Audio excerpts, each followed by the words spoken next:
엿새 후에 예수께서 베드로와 야고보와 그 형제 요한을 데리시고 따로 높은 산에 올라가셨더니 그들 앞에서 병영되사 그 얼굴이 해같이 빛나며 옷이 빛과 같이 희어졌더라. 그때 모세와 엘리야가 예수와 더불어 말하는 것이 그들에게 보이거늘 베드로가 예수께 여쭈어 이르되 주여, 우리가 여기 있는 것이 좋사오니 만일 주께서 원하시면 내가 여기서 초막 셋을 짓되 하나는 주님을 위하여, 하나는 모세를 위하여, 하나는 엘리야를 위하여 하리이다.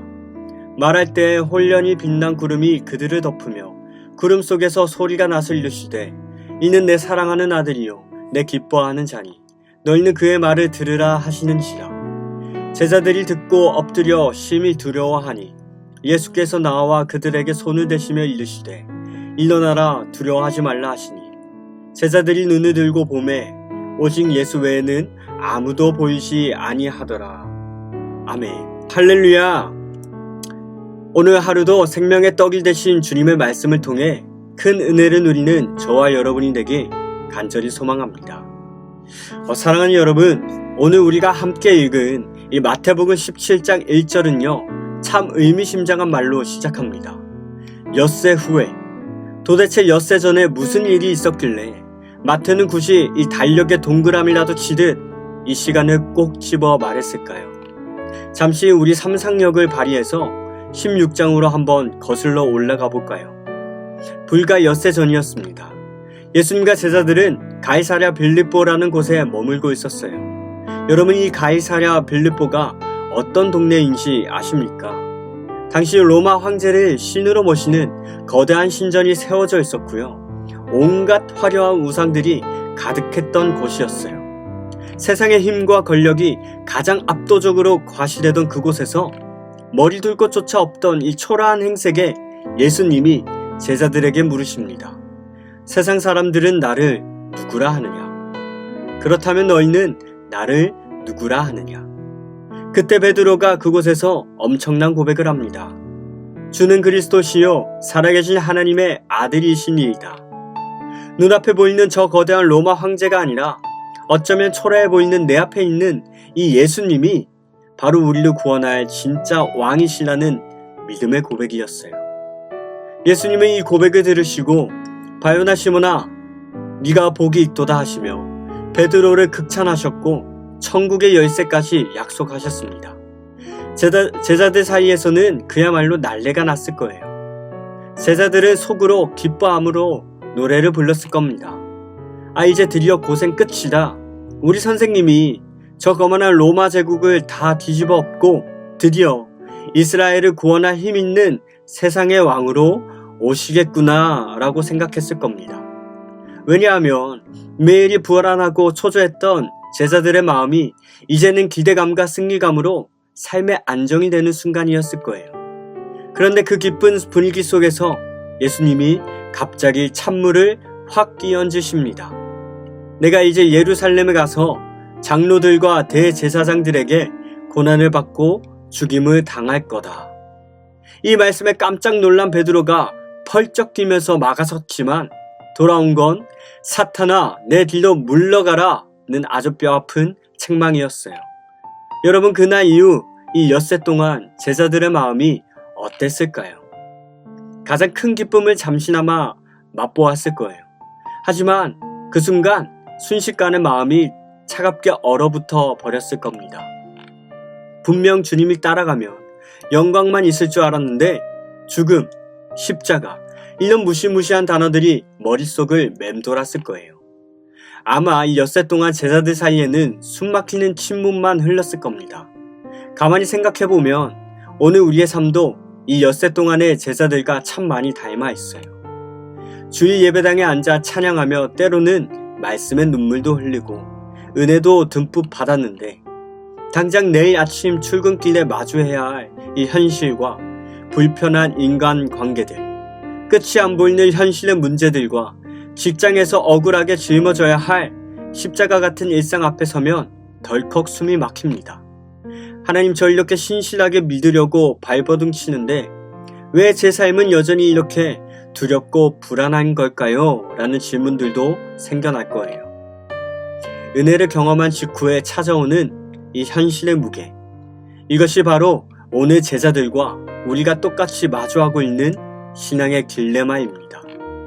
그렇게 무겁고 답답한 이 엿새가 지난 후에 예수님이 베드로와 야고보와 요한 이 세 사람만 데리고 높은 산에 올라가십니다. 그리고 그곳에서 기가 막힌 광경이 펼쳐져요. 바로 예수님의 얼굴이 해처럼 빛나고 옷이 하얗게 변형되신 겁니다. 게다가 모세와 엘리야까지 나타나서 예수님과 대화를 나누어요. 이 엄청난 광경을 보고 베드로가 대뜸 뭐라고 합니까?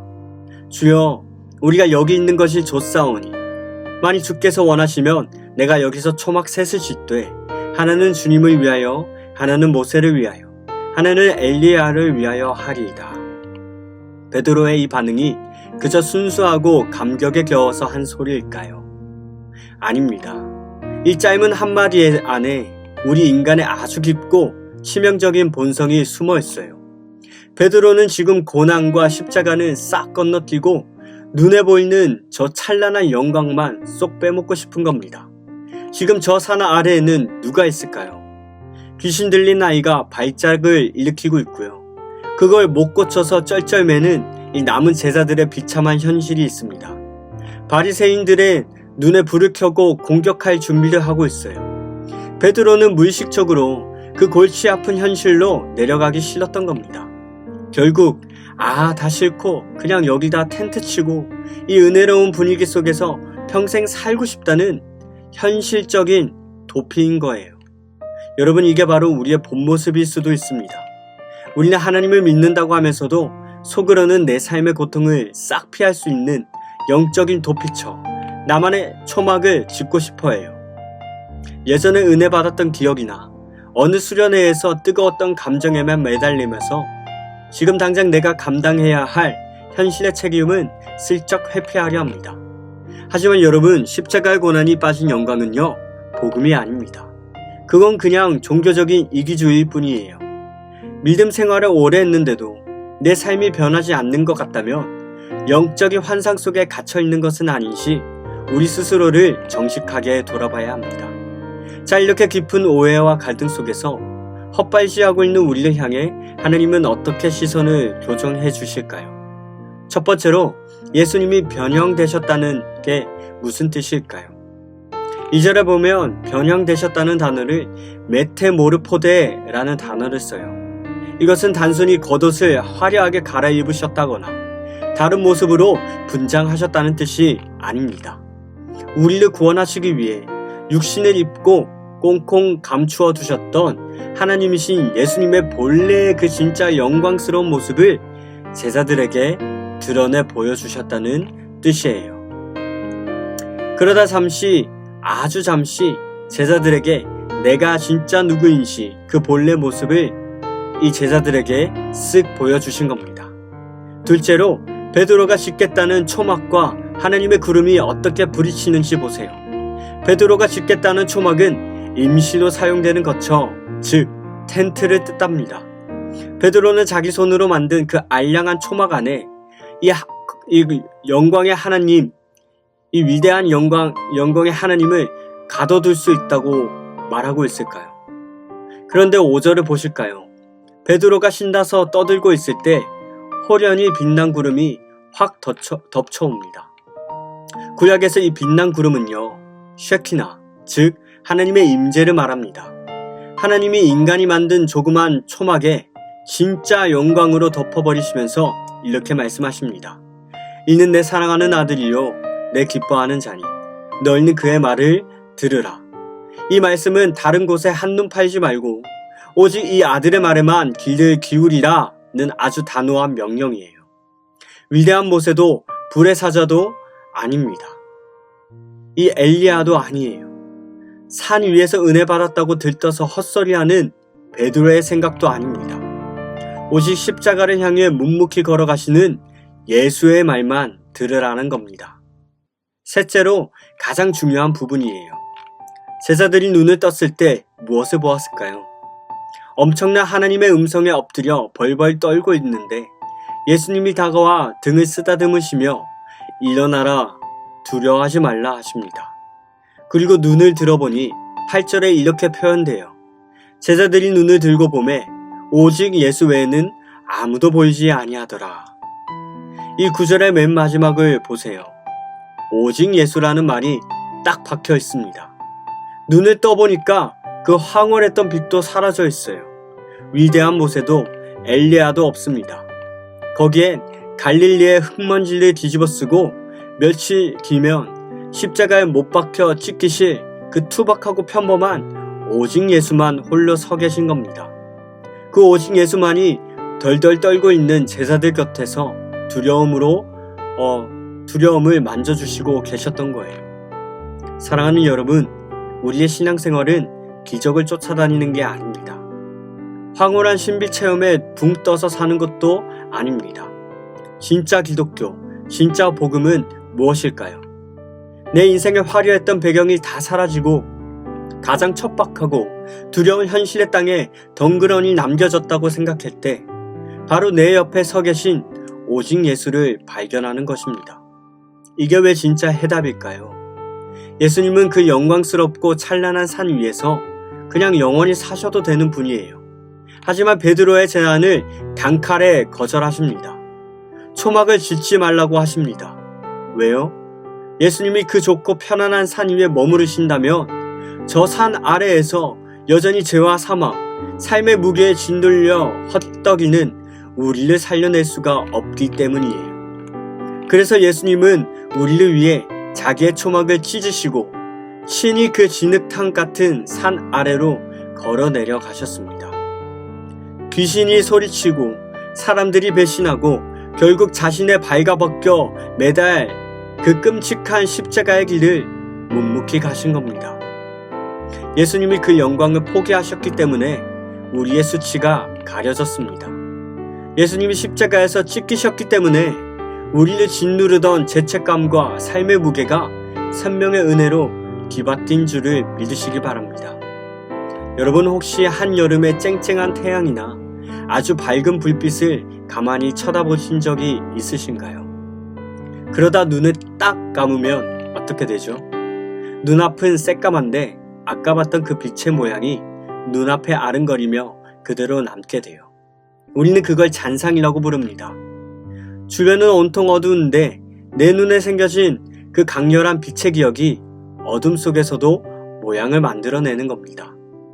오늘 제자들이 산 위에서 본 그 영광스러운 사건은 앞으로 그들이 살아갈 팍팍한 삶에 남겨주신 은혜의 잔상이었어요. 산을 내려가면 당장 십자가의 어둠이 덮칠 겁니다.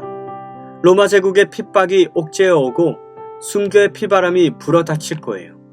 하지만 그들이 너무 두려워서 눈을 질끈 감을 때마다 절망의 밑바닥에 떨어질 때마다 엿새 전 산 위에서 보았던 그 눈부신 예수님의 영광이 잔상으로 선명하게 떠올랐을 겁니다. 그 잔상 때문에 어둡고 무서운 산 아래의 삶을 뚫고 나갈 수 있었던 거예요. 이제 우리는 어떻게 살아야 될까요?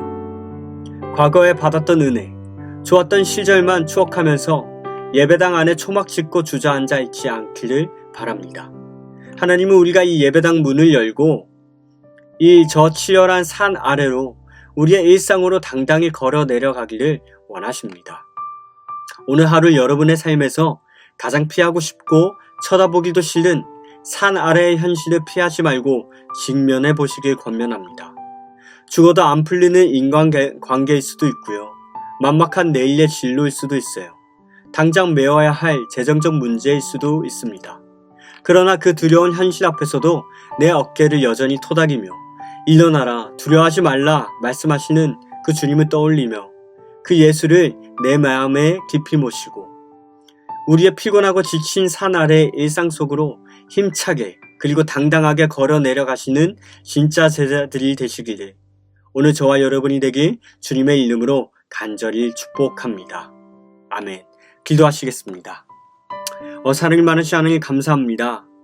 우리는 여전히 삶의 어려움과 여전히 삶의 믿음 앞에서 주님 두려워하고 여전히 주님의 기적들이 우리 앞에 보이길를 간절히 소망합니다. 그렇지만 하나님 여전히 주님 우리가 그 소망하는 그 마음 속에 하나님은 우리에게 은혜, 조금씩이나마 그 은혜의 잔상들을 우리에게 보여주시어 그 은혜의 장상들로 다시 한번 붙들고 나아가는 또 새 힘을 주십니다.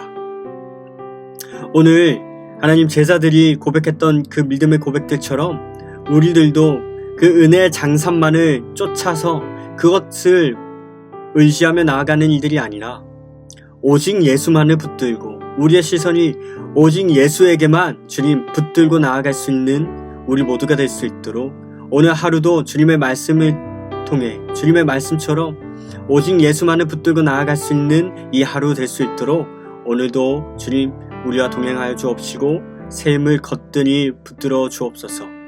오늘도 주님과 함께 동행하며 나아가는 우리 모두 진정한 그리스도인의 제자가 될 수 있도록 주님 오늘도 우리와 함께하여 주옵시고 역사하여 주옵소서.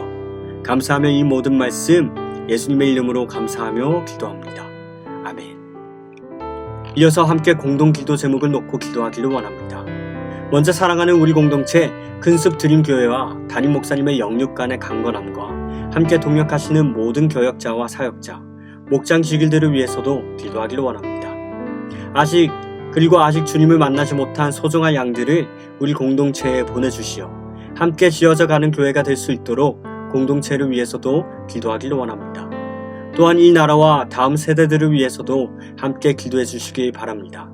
마지막으로 각자의 기도 제목을 놓고 함께 기도하심으로 이 시간 이러한 기도 제목들을 놓고 함께 기도하시겠습니다. 기도하겠습니다.